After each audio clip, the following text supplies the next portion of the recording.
Patay sa magkakahiwalay na aksidente ang dalawang rider ng motorsiklo sa Pasig.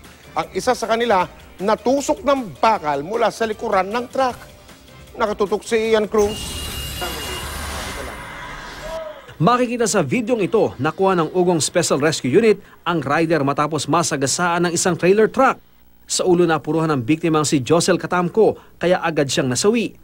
Nangyari ang insidente pasado alas 3 sa madaling araw sa eastbound na Ortigas Avenue sa bahagi ng Pasig. Tumama raw muna sa pampaserong jeep na minamaneho ni Danilo Fran Malones ang motorsiklo ng rider kaya nawala ng kontrol. Tumilapon si Katamco at nasagasaan naman ng parating na trailer truck na minamaneho ni Jomar Gordo. May iniwasan daw na jeep kaya sanhin ng pagkadulas ng motorsiklo. Nung dumulas siya, Naiiwan siya, nauna yung motor, may kasunod ng sasakyan, malamang yun yung naging disgrasya niya. Alas 5 na madaling araw sa southbound ng C5 Road sa Ugong Pasig pa rin. Kalunos-lunos din ang sinapit ng rider na si J. Gregorio Ramirez.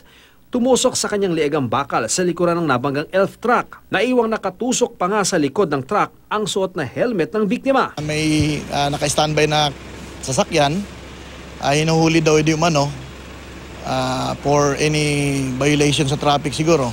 Kaya mabilis yung takbo ng motor kaya siya namang bumangga doon sa likod ng sasakyan. Hawak na ng Pasig Police ang mga tsuper ng truck at jeep na nadawit sa magkahiwalay na aksidente.